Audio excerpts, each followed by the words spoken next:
This time on The Gadget Show, a challenge of truly epic proportions as Jason and I race the London Marathon course with the help of cutting-edge tech. This is kind of weird. We fight the traffic. Come on, lights! Extreme fatigue. I'm just beat. I'm beat. And each other in the most exhausting and demanding challenge we've ever faced. We're also going to answer the biggest tech question of the year. Is the Apple iPad actually any good? It's the gadget that everyone's talking about, but we're the only ones who'll tell you what it's really like. And Ortis flies to Barcelona to try out an extraordinary computer interface which makes science fiction a gadget reality. Wow.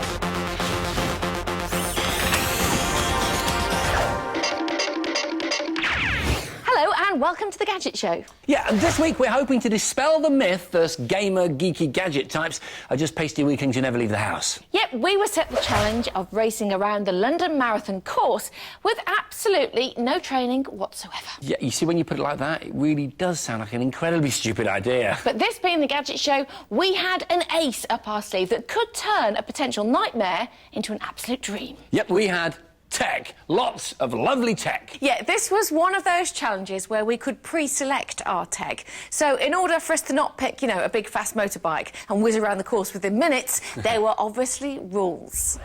So our challenge was to race head-to-head and toe-to-toe around the exact course of the London Marathon.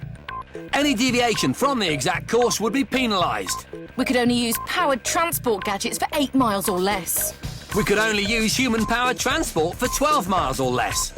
We were allowed one single journey on public transport. No changes, no prisoners. First across the finishing line would be the winner. We were taking on more than 26 miles right across London through some of the busiest streets in the UK. Oh, we're actually doing the marathon, I've just realised. It's a big deal, isn't it? Yeah. Whose idea was this? We'd be picking up our choices of transport tech at specific checkpoints along the course. We'd each chosen a navigation tool to guide us along the precise marathon route. I'd be using the Nokia X6 with its free OV maps, which allowed me to plot my route beforehand and get turn-by-turn navigation on the go. While I was using Google Maps on a Nexus 1 phone, so I could create the map at home, then access it via the My Maps app from the Android market. So, warmed up and as ready as we'd ever be, we took our positions on the start line. And we were off. The first leg was on foot, and we had some fancy trainers to help us along the way. I had the Newton Isaacs trainers, which have been designed to reduce stress on your joints and aid a more effective running style. Made of extremely light sort of mesh material, and they put most of the support on your heel, which, according to the manufacturers, forces you onto your toes, which is a more efficient way to run. And I've got to say, they do feel fantastic. While I had the A6 Gel Kayano 16s, Gadget Show favourites, which have a groove along the sole to keep your foot stable and a silicone gel underneath for maximum support. If they're good enough for Linford Christie, they're good enough for me. And the gel really works, supporting your feet. As we headed out of the park and onto the road, our race was still a friendly jog, for now. So I know what you're going to do in a minute. What, one off? Yes. What, like this, you mean? Yes. See you later. Hair in the tortoise. With my Newton gravities pounding the pavement, I began to build up a healthy lead.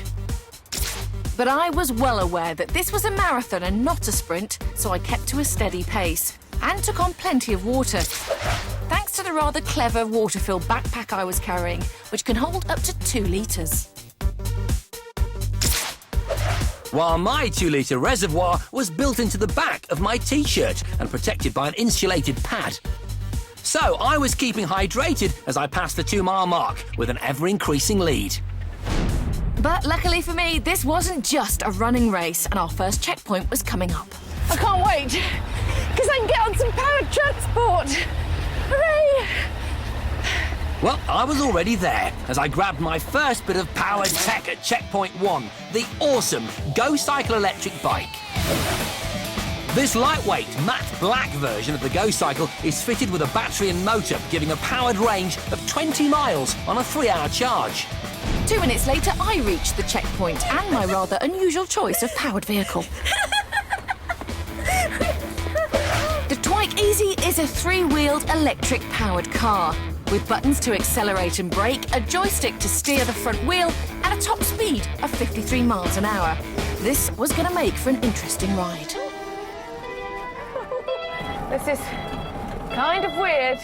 Meanwhile, I was making good progress combining leg power with electric power. So we've got 3 gears and a thumb-operated button, which when you press, brings in the electric motor. But what's interesting about it is the speed of the motor depends on how quickly you're pedalling. So it's a kind of hybrid system. I was getting to grips with the twike now, and it even had cruise control once I was up to speed. I need to get it to 30, that's the speed limit. Round here, if I've got any chance at all of catching Jason, so this is 30 miles an hour. I'm in cruise control. We were both racing along now, Come on, baby. Go, go, go, go, go! and I was still ahead as I neared the Cutty Sark, but I had no idea by how much. What I did know was that to follow the marathon route exactly, as we'd been told to do, I'd have to navigate a pedestrianised area. I'm going to ditch the bike. You hold that bike. She's going to run. Change! Come on, lights! I'm being serious now, I've had far too many of you. After a quick route check on my Google map, I faced a quick dash past Cutty Sark to checkpoint 2. I knew I was still behind Jason, but I was concentrating so hard on catching up, I forgot about following the exact route and took a shortcut, sticking to the road. Just about to reach the checkpoint here, on the left-hand side. And I haven't seen Susie, so I'm feeling pretty confident. Indicate left, here we go. What neither of us realised was how close to the checkpoint we both were. I can't believe that! After all that, and we arrived at exactly the same time! Now, I would just like to say that we did actually arrive at that point Yes. at the same time. That wasn't television stuff. No, it wasn't. It was the real thing. It's It was very real. extraordinary, isn't it? I was happy to get in that twike, and it went really quick off the lights, which I did hit many of. It's a fantastic piece of kit, that twike. Equally, the Ghost Cycle is to die for. And that look with the matte black. Some great tech, I thought. Time for a short break now, but after that, John takes an exclusive first look at the gadget of 2010, the Apple iPad. Is it everything we hoped for, or just a big slab of shiny nonsense? We'll be testing it against its tech rivals straight after this break.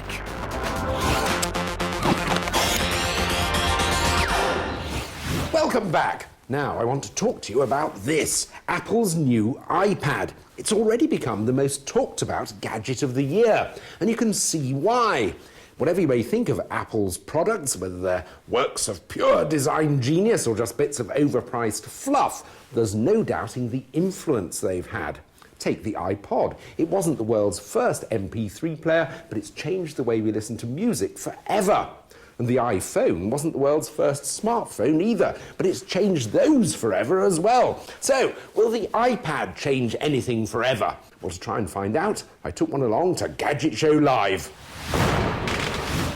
So, here it is, the new iPad. And nobody's quite sure what it is yet. Is it a tablet PC? Is it a netbook? Is it an e-reader? Is it a portable media device? Is it all of these things? Or is it a totally new category of device? Well, it's certainly very slim and light for something with a 9.5-inch screen.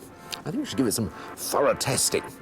I'd be comparing it against 2 other portable devices, an Acer laptop and an Arcos tablet PC, over a day each at Gadget Show Live. I'd be checking the morning news at breakfast, keeping up with work throughout the day, and fulfilling my portable entertainment needs once the show had ended. Naturally, I began with the iPad, which features an LED backlit multi-touch screen and uses the iPhone operating system.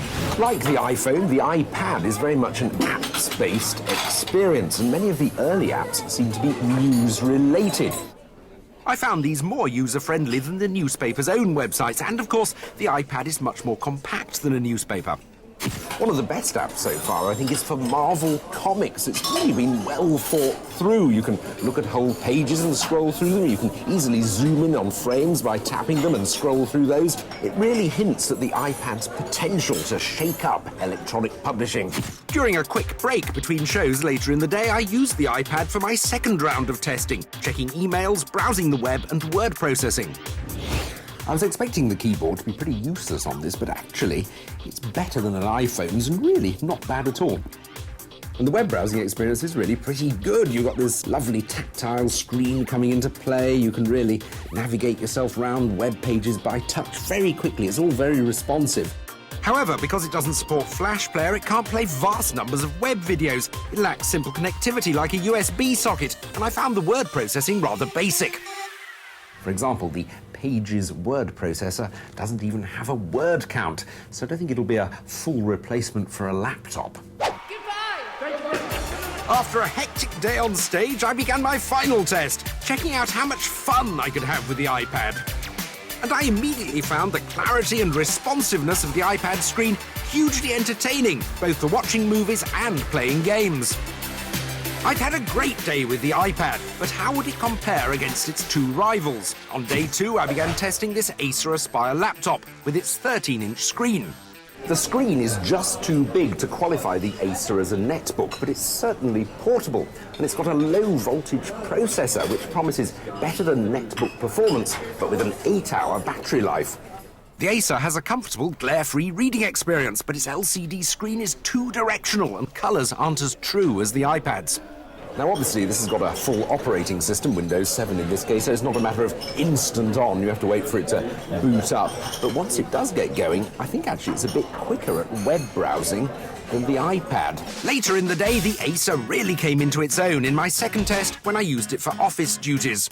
Obviously, when it comes to things like emailing and looking at Word documents, the laptop excels. Unlike the very limited iPad iWork applications, I can get a proper look at my script, I can count the words, for example, and I can also do a very good job of typing on the keyboard. I mean, I could type my novel on this if I wanted to. But for my final entertainment test, the Acer was limited to fairly basic games, even though the HD screen, the biggest of the three, made a fair job of my movie trailer. On day 3, I moved on to the Arcos 9, a tablet PC with an 8.9-inch LED backlit touchscreen. The Arcos is similar in size and feel to the iPad, and it comes with this rather handy stand, which is really quite useful at the breakfast table. It's got a resistive rather than a capacitive touchscreen, and it's in widescreen format. Now, the resistive bit should allow more precise control, but the cost of that is that you often have to resort to using the stylus, which fits in around the back, which is okay, but I find I'm always losing them, and it is a bit of a fiddle generally. I moved swiftly on to my second test, evaluating the Arcos' work functions, and I was immediately disappointed when I tried some typing. The keyboard is awful, really. You've got to give it a really hard shove, and it's easy to hit the wrong key. I'm finding it very difficult to enter just one email address I need. There's an optical trackpad, a tiny one at the right-hand side of the screen, which is rather neat, but unfortunately, I've lost my stylus. Although it uses a cut-down version of Windows 7, the particularly slow processor makes web browsing a really frustrating experience. It's crashed. Finally, I went on to test the Arcos' entertainment abilities. It seems all a bit hit and miss whether it can actually play HD video. Sometimes it runs smoothly, other times it becomes all jerky as though the processor can't cope. And gaming was even worse. It's even struggling to run this simple game. And so, on to G ratings, and it's just 1 G for the Arcos. It's just too slow, frustrating and fiddly to use. The Acer gets 4 Gs. It's compact, good value and very competent, but it wasn't really suitable for gaming. And I'm going to be generous and give 4 Gs to the iPad. It was less useful than the Acer for many tasks, but I enjoyed using it the most, and it does have the potential to change portable computing forever. Testing gadgets is, of course, the core of everything we do here on The Gadget Show. And that's the same on our website at www.5.tv/Gadget Show. If you're shopping for pretty much any sort of tech, you must check out the Best Buy section of our website before you spend a penny. In Best Buys, we give clear, no-nonsense recommendations of the best gadgets in every category, and for a range of budgets from bargain to luxury. Now, before we go any further, I'd like to show you this. It's the Gadget Show magazine. Yeah, it's the world's first Gadget Show magazine, and the best bit is it's available in shops now. Yeah, it contains pretty much everything you would expect from the Gadget Show, apart from the fact that it's not on the telly, it's in print. Yeah, it's full of tech tips, future predictions, interviews and behind-the-scenes sneaky peeks. All for a £5. OK, right now, it's time for a little bit of a Gadget Show face-off between these two fellas, because there's been this big argument raging in the Gadget Show office for some time now. Yep, and it's all about TVs. Now, this is your more traditional CRT or cathode ray tube type television, which, up until about 5 or 6 years ago, most of us had. Yeah, and this is an LCD, or liquid crystal display, which many of us now own, and those of us who don't own one, well, you're probably lusting after one. Yes, but there is a question mark as to whether the modern tech of the LCD is actually any better than the old tech of the CRT. And that is the question that we're going to answer right now. Oh, come on, tell me you don't remember one of these. Isn't it gorgeous? It's a CRT television. Now, CRT stands for cathode ray tube. Come take a look round the back. You see, there's a plastic casing. It's kind of like the television's booty. Now, within that is an electron gun that fires electrons down a vacuum tube up against this fluorescent screen. Now, the fluorescent screen is covered with little dots that light up in particular colours as the electrons hit, and they make up the image. Take a step back so you can see the gorgeous image. Yeah, it's me. And the best bit is that it's all happening so fast and redrawing new pictures in tiny fractions of a second that our eyes interpret it as moving pictures. In other words, television. Brilliant. CRT TVs first appeared in 1931 and have been developed over the past 70 years to produce really pure colours at exceptionally high contrast levels. And don't take my word for it, go into a professional TV edit suite or ask serious engineers. They'll all tell you that CRTs produce the best TV pictures you can get. CRTs are cheaper, they last longer, the picture quality is better, and since most of us put our TVs in the corner anyway, this whole fat bottom issue isn't even an issue. Who on earth would want an oversized, overpriced, overblown, yet underachieving LCD flat screen monster anyway? Yeah, that'll be me. You see, I reckon rock stars have got CRTs right. They're nice and heavy. They're perfect for chucking through a hotel window. Yep, you see, the best thing about CRTs is the noise they make as they hit the ground. The fact is that everyone wants a nice big LCD TV. I mean, look at this thing. It's absolutely beautiful. Look around the side. Have a look around the side. Look, it's super thin. There's nothing back there. It's as thin as you like. I mean, this isn't a particularly thin model. There are thinner ones than this. And of course, this LCD is cutting-edge technology, not some throwback from before the Second World War. LCD stands for liquid crystal display. It's made up of a couple of layers of transparent material, inside which is liquid crystal, and behind a source of light. Now, when electricity is passed between these two layers, it affects the molecules in the liquid crystal, and that in turn affects the quality and intensity of the light coming through from behind. That's what makes your picture.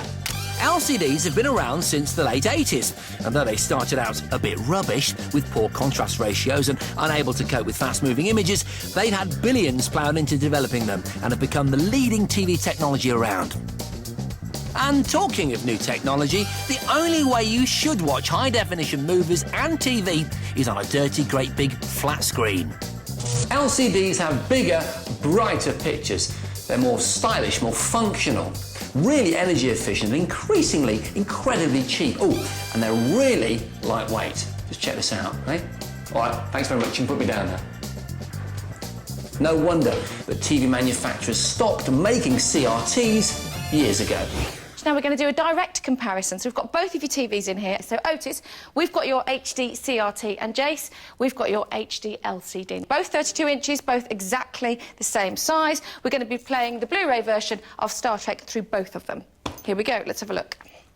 Well, you can immediately tell the LCD has far superior definition. Yes. Yes, I would agree, but the tones in this one, they're warmer. It's interesting, though, isn't it, about colour, because they may well be truer on the CRT, but I personally prefer the colours of the LCD. I do too, they're more vibrant. Just as a gamer, perhaps, you know, my sort of visual education is as much digital as it is analogue. So for me, my eyes just feel more at home with the LCD. But overall, which television would you go and buy? I'd take the LCD home. However, what I'm really hoping for is them both to be obsolete, because I really want manufacturers to get their act together and produce OLED TVs with all the advantages of the definition and the thinness, but at the same time, those colours which I still do miss a bit from my old CRT. Yes, and make them affordable. Yes.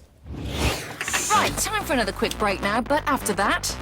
Our epic and exhausting London Marathon Challenge continues as we take advantage of some amazing transport tech. What a brilliant idea! That's unbelievable! And I get to try out an amazing computer interface that turns Hollywood science fiction Not quite 3 dimensions in this. into a tangible reality.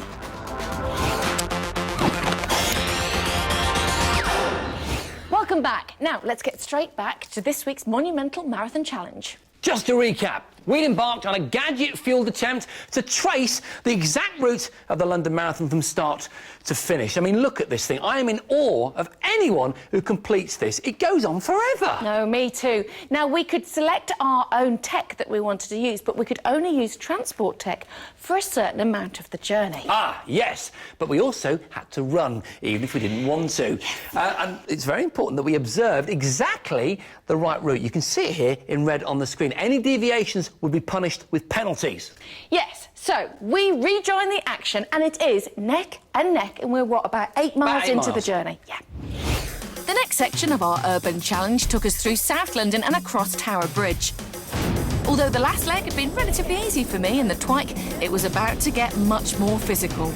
I'd pushed the Go Cycle's electric assist as hard as I could and still felt pretty good as we limbered up to begin the next stage. On 2 very different types of human-powered tech. I'd plumped for the Ket Wiesel Trike, a recumbent three-wheeler which would hopefully ensure efficient power delivery and a stable ride through this busy section of the course. This is going to be energetic. Well, I'd got my skates on, plumping for the Land Rollers, large-wheeled inline skates built for stability, which I hoped would give me an advantage by avoiding the traffic. It's like skiing. It's great. Now, this is where I've got to be careful. Lights. He's got no traffic lights because he's on the pavement. Oh, man. It's like an obstacle course. He's gone! Come on, change! Yep, my plan was working, as I got the jump on Susie at the lights, and I knew my skates would give me a distinct advantage as we approached the one-way section. I can go straight on. No! Yes, I'd have to go around the one-way system. Bye! My skates meant I could follow the exact route on the pavement, while Susie was diverted on the road. I don't believe it. Oh, I bet he's at that crossroads already. But my lead didn't last long, as I missed the turn for the next checkpoint, and I ended up in a supermarket car park. So, as I approached the checkpoint with no sign of Jason, I'd actually taken the lead again. Oh, we've pulled a blinder! We might have actually got here before him. And waiting around the corner was my secret weapon, Olympic gold medal winning cyclist Jamie Staff on a second trike. Where is he? Where is he? Where is he? Jamie! Jamie! Go, go, go! Put them together. The great thing about the Ket Wiesel is that you can join 2 together to create a tandem. Sneaky, eh? Imagine Okay, you're in you ready? competition. Yeah, right. Put your ready. competition head I'm on. in. I'm Race there. face. Let's Let's go! Let's go! What are you doing? Jamie, go! Go!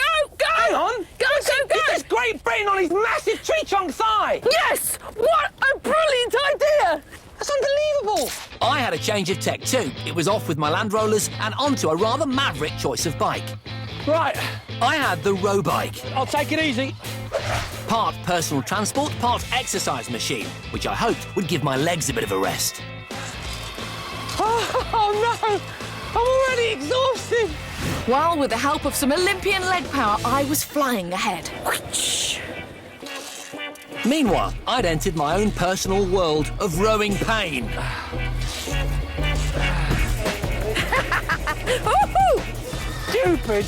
Stupid idea. I'd reached the checkpoint in next to no time, where I bid Jamie a fond farewell and set off on foot across Tower Bridge. Fantastic! While I'd fallen way behind on my row bike. I'm telling you something, right? All these rower types, lording it about, not one of them has ever rowed uphill, all right? They've got nothing on me. All right. Eventually, I did arrive at the checkpoint and set off again running. Jason was 7 minutes behind me now as I passed the halfway mark on Tower Bridge. But for both of us, our marathon had become a war of attrition. Finally, I reached the next changeover point and my next human-powered transport, the De Haan iOS folding bike, which comes with a dynamo to power its lights and a built-in phone charger. Handy. So I've got 6 minutes in hand on Jason, and I'm really going to need it. I was exhausted as I approached the checkpoint. I think it's there. Oh, thank goodness. Once there, I jumped on my next bike of choice, the Museo Flax, a top-end racing bike built for speed. The material this bike is made out of is really high-tech. It's called flax. And it's similar to carbon fibre in that it's very light and very strong. But it's not as rigid as carbon fibre. It's not as brittle. And that means that it absorbs the shocks that road racing deals out much more effectively. And I was really starting to shift. Really tired now. Really tired. Legs are really gone. With my lightweight flax bike, I was reeling her in. No! Is that a yellow jacket behind me? No! Quick! I was putting in every last bit of energy into eating up that gap as we headed towards Canary Wharf. So nearly at the checkpoint.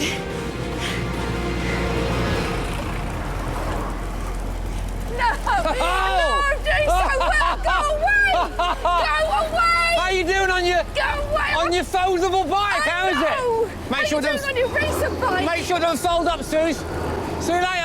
Well done. I mean, I could see that the two of you were shattered. You know, after 18 miles... 18 miles? I was exhausted, and what could I see behind me? That little yellow jacket of the Bradbury looming on that thing. Look at that thing. It's gorgeous. It's incredible. You know, this flax carbon stuff is absolutely amazing. The material the frame's made out of. I mean, I've ridden lots of road races in my time, but nothing quite like this. I could really feel it just eating up some of the bumps that would really judder through your body, you know, not the rigidity of normal road races. Yeah, and eating up my lead 6 minutes of it. And then you took me, and I, of course, was on this bike, which is great for commuting, not possibly for racing. Right, now it's time for this week's competition. And staying with the theme of the marathon, of the challenge, we thought we'd keep a little bit of a marathon for the competition. Yeah, and so, in this week's competition, we're going to send you and a friend to Paris and New York, both famous locations of big international marathons, and it gets better. We're also throwing in a week's holiday for two to marathon in Greece, the place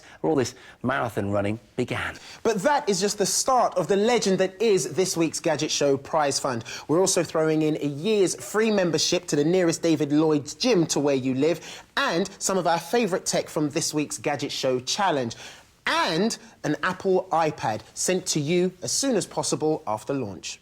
Yes, just so you're clear on the epic proportions of this week's competition prize fund, these two are going to stop teasing you, and we're all going to read the very long list of lovely gadgets you could win. You could win from our marathon challenge a Go Cycle hybrid electric bike, a Camelback running vest, a Flow Meter digital water reader, a pair of Land Roller skates and a Street Surfer bike, A pair of A6 Kayano trainers, a London Experience Voyage, and a pair of Newton Gravity trainers. a 42-inch plasma TV, a 32-inch LCD TV, a 16-inch LCD TV and Sky's full HD service for a year, plus dish and decoder. A Blu-ray player with 30 Blu-ray movies, a 5.1 surround sound speaker system, a Panasonic compact digital camera and a Sanyo Exacti waterproof camcorder. A Flip Video Ultra HD, a B&W Zeppelin iPod dock, a Wii Fit and a DSi XL. An Xbox 360, a year's free subscription to Xbox Live, a PS3, a PSP Go, a Paramount gaming chair and games for all the consoles. An iPhone, an iPod Touch, an Arcos 5 media player, a MacBook laptop and a Canon PIXMA printer. A bulletproof USB memory stick, an Oral-B electric toothbrush, a TomTom Go Live sat-nav, a Surefire E1 backup torch, a Roberts Ecologic 2DAB radio and a pair of Salomon Cosmic walking boots. A Jura 9 coffee machine, a Magimix food processor, a Dyson Ball vacuum cleaner and a Philips juicer, a Yogi Gatekeeper Pico and a Griffin Bluetooth headset. A Water Blaster XLR water cannon, an Aerobie Pro Super Disc, a Berghaus Bioflex rucksack, a Cobb barbecue and an Aladdin Challenger flask. A pair of Skullcandy TI headphones, a copy of Windows 7, a D-Link Wi-Fi router, an Amazon Kindle e-reader and a Samsung NC10 netbook. It's an extraordinary prize fund worth £21,000. And to win with a chance of winning everything you see before you now, you'll need to know the answer to this question. How long is a full-distance marathon race? A, 5 miles, B, 26 miles and 385 yards, or C, 120 miles? To enter, call 0904 1616555 or text A, B or C to 63555 or send your answer, name and contact telephone number on the back of a postcard or a sealed envelope to Gadget Show 12, PO Box 46556, London N1 0WW. Calls cost £1.50 from a BT landline. Calls from other networks may vary and from mobiles will cost considerably more. Text costs £1.50 plus one message at standard network rate. For rules, go to 5.tv/win. Lines close at midday on Monday the 26th of April and 3 days later for postal entries. Good luck! Right, now it's time for a very simple premise. Me in Barcelona with some extraordinarily clever tech. Now, I could sit here and wax lyrical until you cut to my film, but I know you've seen enough of me and the studio today. What you really need is to witness, quite possibly, the world's most brilliant computer interface. Barcelona is famed for its architecture, its football, and its fashion. And now it's gaining a growing reputation for its high-tech industry. Here they make everything from space vehicles to pharmaceuticals, but some of the premises are hard to spot. Behind this rather unassuming front door is the European headquarters to Oblong, the company behind G-Speak, which is a system they're hoping will change the way we interact with computers forever. I was finally going to get my hands on a system that only a few years ago was pure science fiction. Okay, I have my gloves on, so this is very exciting. Andy Wingo is here, and he's our expert hacker. He's going to tell me how it works. Well, the idea is the same way that I can point to you and you know where I'm pointing, I should be able to point to the screen and manipulate things directly, using my hands without moving through a proxy object like a mouse. The basics were incredibly easy to pick up. Just point with your finger, click with your thumb. And that was just the beginning. There was a whole G-Speak language to learn. Bring my hands up. Okay. There are actually some interesting lessons from the Wii here. You know, when people start, they're all tense. Yeah. And then they learn to move their bodies all around the room. And that's where we are with this. It's so much more fun. Been messing about with it for about half an hour now. I don't quite feel like an expert, but that's because I have issues trying to use two hands at the same time. It's almost like learning to drum. But after a while, everything is very smooth. The simple gestures work very smoothly. There's no juddering or anything like that. And it's beautifully smooth and simple. It works through motion tracking. The room is covered in infrared sensors to make sure they can pick up the bobbles on the gloves from every angle imaginable. The computer knows exactly where you are and what gestures you're making. But there's more. This 3D operating environment also allows you to move data around the room. For example, it's possible to turn an ordinary table into a touchscreen. This really brings home to me the 3D interactivity of this whole setup. I'm not just pointing at objects. These objects have real coordinates in space, and I can move them. I can move objects from there down to my table. In some ways, it's like being around in the early days of the computer mouse. It's obviously a great idea, but until the software catches up, it's hard to predict how big an impact it'll have. G-Speak allows you to seamlessly zoom in and zoom out without losing your place. It's not quite 3 dimensions in this application, but it's pretty good For now, it's an application that works best with big visuals and large amounts of data, such as air traffic control, where this system really comes into its own. So I select Atlanta and pull it over to the destination filter, and I see only flights which are going between New York and Atlanta. Or I can take all of the filters off and actually see all of the flights which are happening, which is quite an amazing amount of information. But in a world where household screens are becoming bigger and bigger and the computer is fast becoming the center of the household, it doesn't take too much of a mental leap to see a setup like this becoming commonplace. What it does beautifully is it allows you to get at the data and the pixels of your computer and smear them against the wall, all over the wall. So you can take a movie or a picture and chuck it up against that wall there and look at it. And you do this with your hands, simple hand gestures. After all, who wants a mouse in the kitchen? Right, time for the final break in tonight's show now, but after that, our London Marathon Challenge picks up pace as we race for the finish line and glory. final stage. Here I come. Welcome back. Let's get straight on with the final part of this week's epic London Marathon Challenge. I'm honestly exhausted just thinking about it. OK, Susie and I will set the challenge of completing the precise London Marathon route using gadgets to help us out. Now, the thing I must point out, OK, is that normal people, normal joggers, those that do the London Marathon, and our hats go off to you, they have the roads closed, all right? But for us, we didn't have that luxury, did we, Suze? The roads were fully open to buses, lorries, bikes, tourists, old ladies that were intent on jumping out in front of us. Yeah, so at this point, we'd reached Canary Wharf, and a lot slower than we'd expected because of the traffic, because of the obstructions, and also, personally, because of the muscle groups that I was using that I didn't even know that I had, and believe me, I'd pulled quite a few of them. It's like all she pulled. We'd run, cycled, driven, pedalled, rode and raced 18 gruelling miles across London, and we were really suffering, but we still had nearly a third of the course to go. Really tired. As we entered into Canary Wharf, I'd finally caught Susie up on my racing bike, and I reached the checkpoint just ahead of her. We were both allowed one single journey on public transport along the route, and I had a plan in place for mine. I'm using a really cool piece of software that's available on Android called Layer. And as you can see, it's pointing me in that direction. In fact, it's spot on. I can now see the tube station with my own eyes. Perfect. I wasn't far behind, but I planned a different public transport option that would follow the marathon route more closely on the Docklands Light Railway. This is it, Heron Keys, DLR. Platform 2. Quick, the next train. I can't wait to have a sit down. I might curl up and go to sleep for 10 minutes. The 18 miles we'd already completed had taken their toll on the both of us. God, my tendon in my left leg's killing me. And by the time we got on our chosen modes of transport, we were truly, truly exhausted. We just couldn't go on. You didn't finish? We always finish Gadget Show challenges. What's going on? I knew we were going to get some stick for this. The problem was he'd pulled the tendon in his leg. I collapsed on the train floor, and actually we pretty much run out of daylight.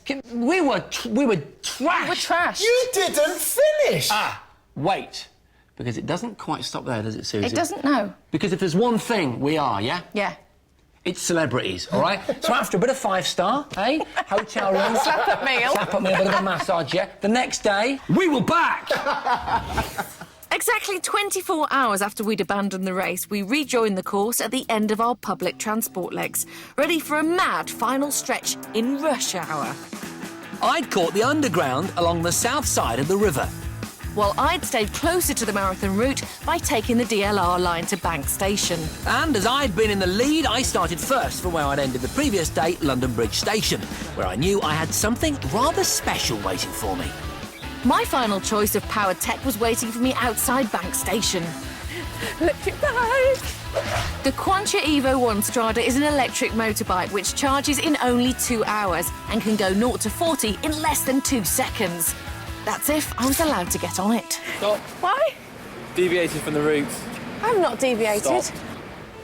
I was being penalised for my earlier route deviation on the Twike. But at least while I was waiting, I could get my leathers on. Go away.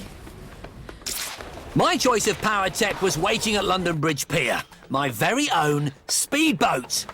But I was about to be stopped in my tracks too. Stop there. What? Time penalty. You're kidding me? Sorry. What for? You deviated from the route.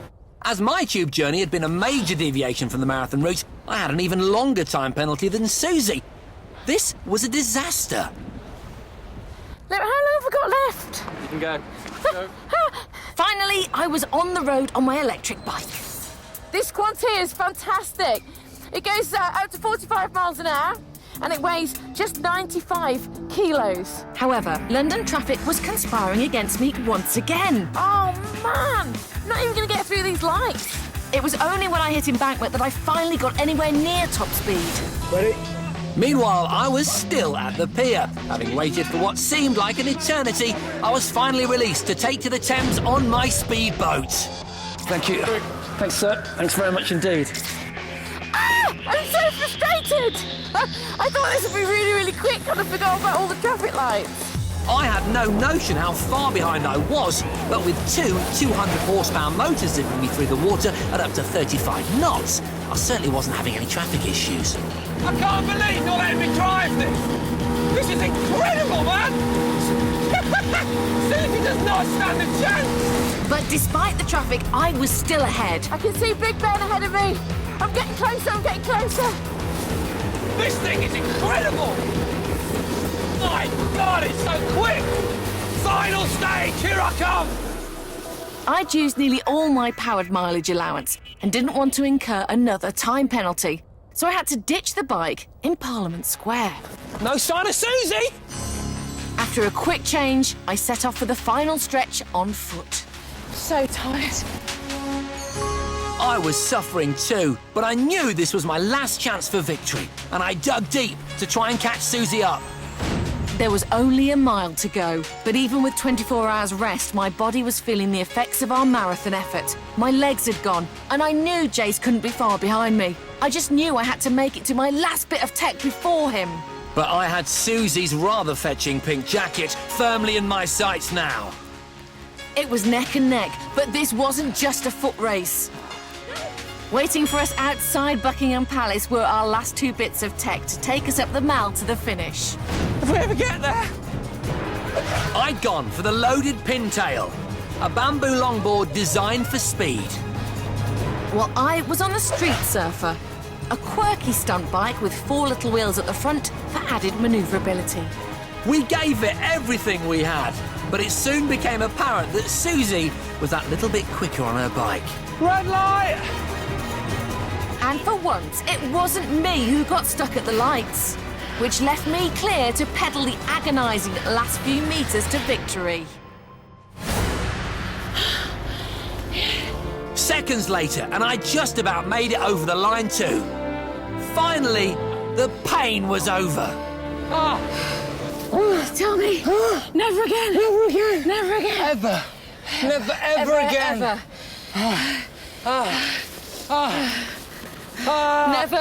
Never, ever again. I'm glad you finished. So were we. I was in favour of a hotel break before that last straight, I'll tell you what, I think it was my choice of tech that did it for me, and the twike bike, the electric bike. But you... I know what you're going to say, the road bike. I mean, some fantastic kit. The black Go cycle I thought was fantastic, but I've got to say that the old road bike, what an extraordinary piece of technology. You know, completely useless, but just hilarious and loads of fun. Yeah. Now, I bet you two are now ready to run a real marathon. No! No, don't get any ideas. That's pretty much all we've got time for this week. But you must join us next time, because it's going to be a very memorable show. Yeah, normally about now I'll be telling you what's in next week's show to make sure that you join us. But actually, the cool thing is, none of us have any idea what we're doing in the next edition of the Gadget Show. That's right, we've only been told to expect 4 challenges which we must complete in a single day. And we won't know what they are until we're actually back here, sitting on the sofa, and the next show has started. Yeah, it sounds like an absolute disaster waiting to happen to me, but I'm sure it'll make for good television. We will see you next time. See you next time. See ya.